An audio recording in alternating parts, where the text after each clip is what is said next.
Chapter 8. John.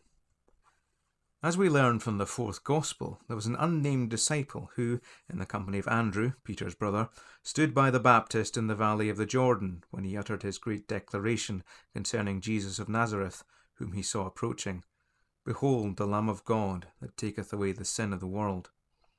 It is almost universally believed that this disciple was John himself, who describes the ever-memorable scene and records the ever-memorable words.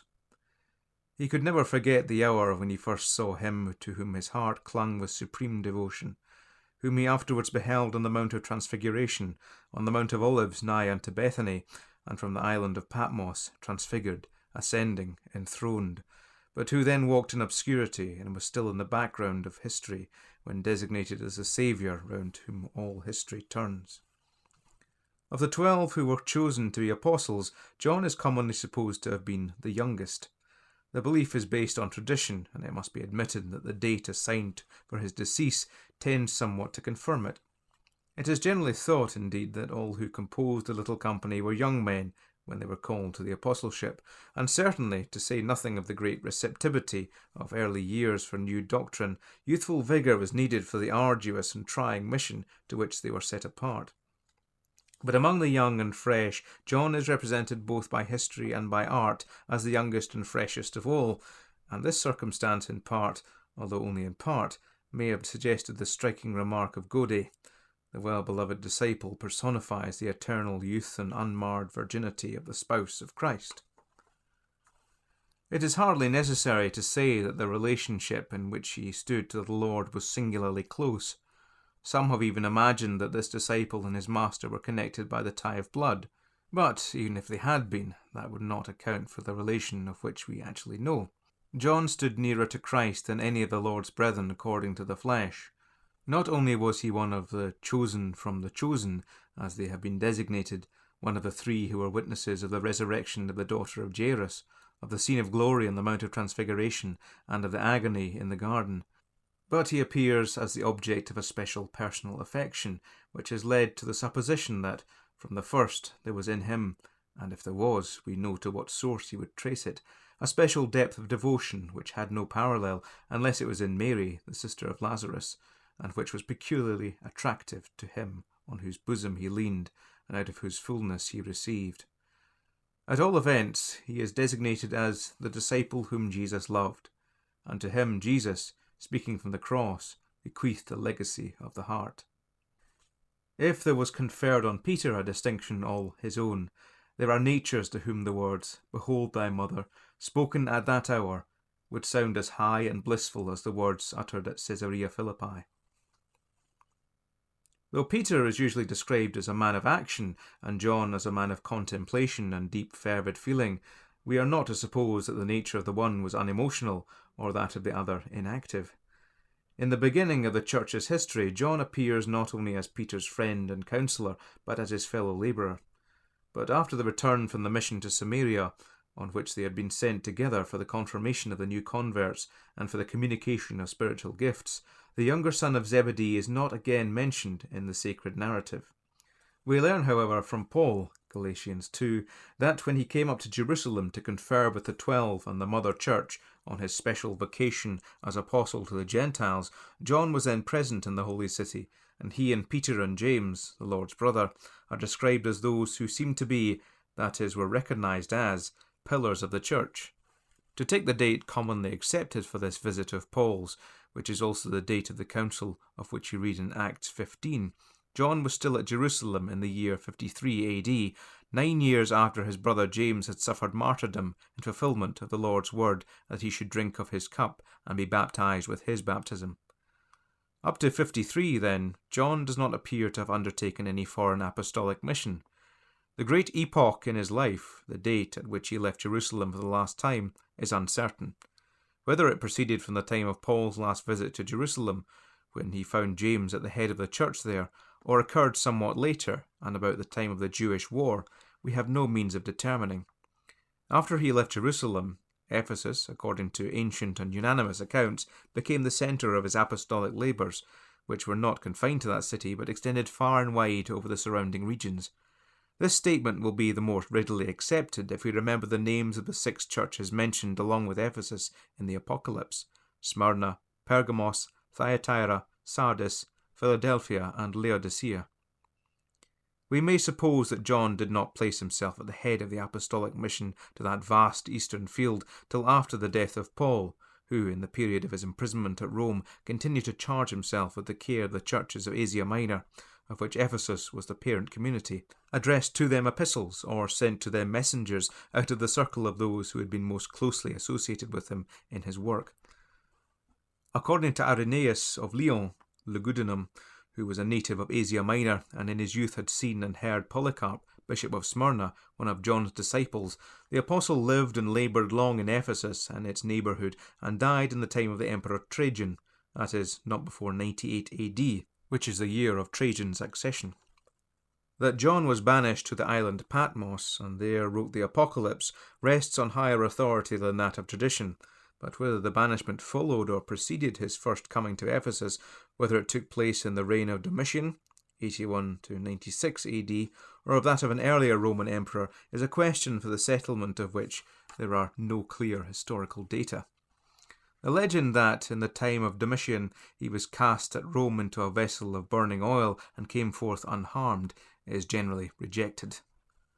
But to return to John's long residence in Ephesus, which we are entitled to accept as historical, and which has never been disputed till the most recent times, we may see reason for adoring the wise providence of God in bringing into the regions where dangerous sects were chiefly spreading that apostle who, in the unveiling of divine things, evinces a peculiar depth of spirit and a peculiar fervour and purity of feeling. That John, with his apostolic authority and his sanctified zeal, contended there for the true humanity and supreme divinity of his Lord, was for the church of those days, and of all succeeding ages, an inestimable blessing. The most touching of all the scenes presented in the first book of church history is that in which we behold Paul at Miletus, surrounded with the elders of the church of Ephesus. We hear him speak of the cloud which is over his own future, and of the darker cloud which is over theirs. Acts 20. We read that, after he had spoken, they all wept sore, and fell on his neck and kissed him, sorrowing most of all for the words which he spake, that they should see his face no more. All is sadness in that parting, except this: we read that, before they wept, he kneeled down and prayed with them all. We know not what they asked, but shall we hesitate to say that the Lord did unto them exceedingly abundantly above what they asked or thought? If we were entitled to see, as has been seen from the days of old, a connection between Stephen's prayer and Paul's conversion, what shall hinder us from connecting the prayer of that sorrowful hour with John's blissful mission to the east? This we do know, that the men of Ephesus who were then sowing in tears, sorrowing because they should see Paul's face no more, would reap in joy when they beheld the face of him who had lain on the bosom of Jesus and had taken the mother of Jesus to his own home. When the wolf came, there was none who would care more for the sheep. There was none who united in a higher degree the wisdom of the serpent with the purity of the dove. Most deeply interested are we in that mission to the east, for there John taught not only orally, but by his writing, and in particular by his spiritual gospel, in Angelio Pneumatikon, as it was called first by Clement of Alexandria, which penetrated more deeply into the innermost life and spirit of the Lord than the other 3 Gospels, and for the same reason termed also by the German theologian the Pectus Christi. While this Gospel supplements the Synoptics, it is, however, a most inadequate way of speaking when we represent it as a mere supplement, and while it is the most exalted model of devout contemplation we possess, there can be no doubt that much of the historical matter that is added, and many of the aspects in which the Redeemer's person and work are contemplated, were specially fitted to meet the pernicious forms of error which had begun to prevail. As in the first epistle, heretical teachers are not mentioned by name, but the tenets which they notoriously held are rejected by the exhibition in sharp and unmistakable contrasts of the truths which they denied. Of this the prologue furnishes ample and striking illustration. I do not mean now to enter upon particulars with regard to any sects or their founders, but merely mention that in the introduction there are great truths emphatically stated that were already denied, and the presumption is that they were stated because they were denied. The Logos is the creator of all things, not, as some taught, subordinate or of an inferior nature to the supreme God, but from eternity with him, and from eternity God. The Logos had not descended, as some taught, upon Jesus at his baptism, but the Logos himself became man. And he became truly man. O Logos sarx egeneto. The Word flesh was made. He did not wear the mere semblance of humanity, as some supposed. Notwithstanding the Baptist's own repudiation of the title of Messiah and his most humble protest against it, there were those who ascribed it to him. These, however, are disciples who are not to be confounded with those mentioned in Acts 14. He was not that light, but was sent to bear witness of that light. Notwithstanding the decision of which we read in Acts 15, in which all appear to have acquiesced at the time, there had arisen before John wrote a heretical opposition, holding the old doctrine of the necessity of circumcision, against which Paul had contended so long and warmly. It is most probable that these heretics were before the mind of John when he wrote, "To as many as received him, to them gave he power to become the sons of God, even to them which believe on his name, which were born, not of blood, nor of the will of the flesh, nor of the will of man, but of God." How distinctly, in these words, does he teach the same doctrine as the great apostle who had founded the church in Ephesus? The history of the period which John spent in that city has been embellished with a considerable number of legends, and certainly it is quite a possible thing that some of them, though they may not be supported by sufficient evidence, may rest on a foundation of truth. One of the best known stands in immediate connection with the point we have just been considering, and if it is not literally true, it may have been conceived as a reflection from actual life of the terrible sentences which the beloved disciple, who was one of the sons of thunder, utters against the enemies of that truth. It is related that, having met the arch-heretic Cherinthus in one of the public baths, he immediately left it, declaring his fear that the building would fall and crush them. In contrast with this, as showing the other side of John's nature, another tradition tells how the aged disciple found pleasure in the playfulness and fondness of a favourite bird, and defended himself against the charge of unworthy trifling by the familiar comparison of the bow which must sometimes be unbent.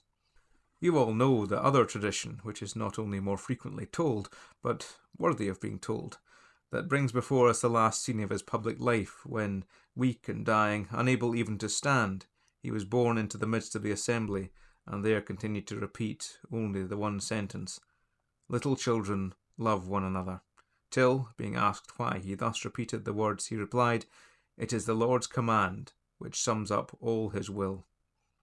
It is the Lord's command, and someone has called it John's Testament. By him, certainly, above all the apostles, by the disciple whom Jesus loved, and to whom he bequeathed a legacy of the heart, a Lord's command has been transmitted to the generations following. There is a more beautiful narrative proceeding from a more ancient source, Clement of Alexandria, and illustrative of the love of the true shepherd, who goes after the wanderer and brings him back to the fold. On one of his apostolic journeys, John beheld in Smyrna a youth whose bearing struck him, for whom he conceived a great affection. He committed him to the special care of the bishop and continued his journey. After some years he returned to Smyrna, and his first question was for the youth. "He is dead," was the reply, and on further inquiry it was explained that he was dead to God. He had forsaken the way of life and had become the captain of a band of robbers. Immediately John demanded a horse, and he rested not till he had discovered the robbers' retreat.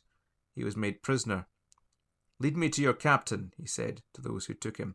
They complied, but when the captain beheld him, he began to flee, and John, forgetting his age, pursued, exclaiming, "Why flee from me, my son? Have pity upon me. As the Lord hath laid down his life for us, willingly I would lay down my life for thee. O stand, for Christ hath sent me to thee." The youth was overcome. He threw aside his wild garb, and was restored to the bosom of the church. As to the time of John's death, we know that it was at the end of the 1st century, or toward the beginning of the 2nd. As to the manner of it, we know nothing. That the fact was early questioned and continues to be questioned is obviously traceable to the misunderstanding of the words of Jesus noticed in the last chapter of John's Gospel itself. John 21. After his departure, some really believed that he had been translated, like Enoch and Elijah. Others supposed that he was preserved alive somewhere on earth and would reappear at the coming of the personal Antichrist.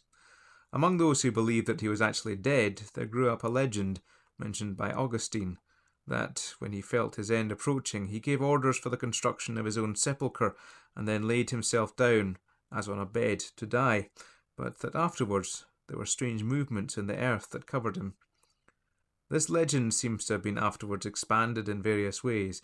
The addition was made that the grave was opened and found empty, which would suit either the hypothesis of a resurrection or that of a merely seeming death. But the legendary cycle was not complete, and it is not necessary to complete it. No such wreath is needed for the head of him who is called the theologian, the eagle.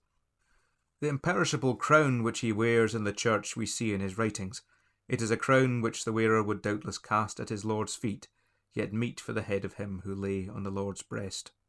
As Mr. Plumptre has said of those apocryphal materials, we strain our sight in vain to distinguish between the false and the true, between the shadows with which the gloom is peopled and the living forms of whom we are in search. We find it better and more satisfactory to turn again, for all our conceptions of the Apostle's mind and character, to the scanty records of the New Testament and the writings which he himself has left. Nowhere is the vision of the eternal Word, the glory as of the only begotten of the Father, so unclouded. Nowhere are there such distinctive personal reminiscences of the Christ in his most distinctively human characteristics.